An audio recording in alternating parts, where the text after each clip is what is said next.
Hi hello ನಮಸ್ಕಾರ. Welcome to Likhita's tiny kitchen. ಇವತ್ತು bread sandwich ಮಾಡೋಣ ಅಂತ ಅಂದ್ಕೊಂಡಿದ್ದೀನಿ. ಡೈಲಿ ನಾಷ್ಟಕ್ಕೆ ಮಾಡಿ ಬೇಜಾರಾಗಿದ್ದರೆ ಇದು ಒಂದ್ಸಲ ಟ್ರೈ ಮಾಡಿ.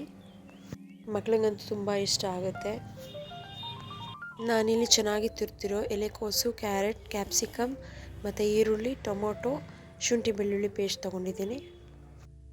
ಕಡಾಯಿಗೆ 2 to 3 ಟೇಬಲ್ ಸ್ಪೂನ್ ಎಣ್ಣೆ, ಸಾಸಿವೆ, ಜೀರಿಗೆ, ಫೈನ್ ಚಾಪ್ ಆಗಿರೋದು 2 ಈರುಳ್ಳಿ ತೊಗೊಂಡಿದ್ದೀನಿ.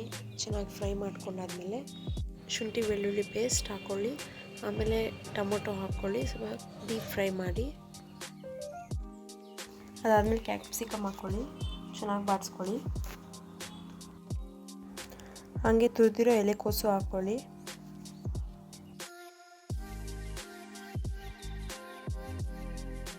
ಆದಮೇಲೆ ಕ್ಯಾರೆಟು ಹಾಕ್ಕೊಳ್ಳಿ, ಚೆನ್ನಾಗಿ ಬಾಡಿಸ್ಕೊಳ್ಳಿ.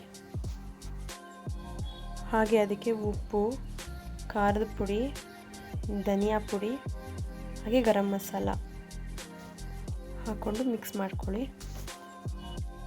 ಅದಾದಮೇಲೆ ಒಂದು ಸ್ವಲ್ಪ ನೀರು ಹಾಕ್ಕೊಂಡು ಮಿಕ್ಸ್ ಮಾಡಾದಮೇಲೆ ಲಿಡ್ ಕ್ಲೋಸ್ ಮಾಡಿ ಒಂದು 5 to 10 ಮಿನಿಟ್ಸ್ ಮೀಡಿಯಮ್ ಫ್ಲೇಮೇ ಇರಲಿ.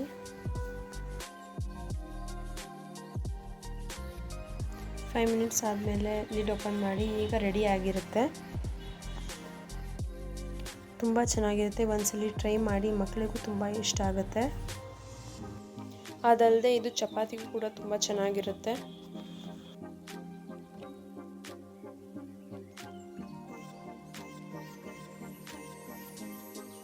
ಈಗ ಒಂದು ಸ್ಲೈಸ್ ಬ್ರೆಡ್ಡಲ್ಲಿ 2 ಭಾಗ ಕಟ್ ಮಾಡ್ಕೊಳ್ಳಿ.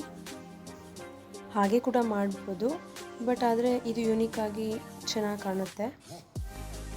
ಒಂದು ತವಾಗೆ ಬೆಣ್ಣೆ ಹಾಕ್ಕೊಳ್ಳಿ. ಬೆಣ್ಣೆ ಇದ್ದರೆ ಬೆಣ್ಣೆ ಹಾಕೋಬೋದು, ಇಲ್ಲಾಂದರೆ ಆಯಿಲ್ ಯೂಸ್ ಮಾಡಿ. 2 ಬ್ರೆಡ್ ಹಾಕಿ 2 ಕಡೆಯೂ ರೋಸ್ಟ್ ಮಾಡ್ಕೊಳ್ಳಿ.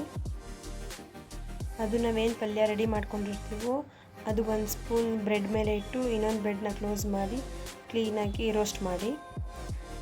ಈಗ ಟೇಸ್ಟಿಯಾದ ಬ್ರೆಡ್ ಸ್ಯಾಂಡ್ವಿಚ್ ಈಸ್ ರೆಡಿ. ಸವಿಯಲು ಸಿದ್ಧ. ಒಂದ್ಸಲಿ ಟೇಸ್ಟ್ ಮಾಡಿ ಹೇಗಿದೆ ಅಂತ ಹೇಳಿ. ಥ್ಯಾಂಕ್ಸ್ ಫಾರ್ ವಾಚಿಂಗ್ ಆ್ಯಂಡ್ ಮತ್ತೆ ಸಿಗುವ.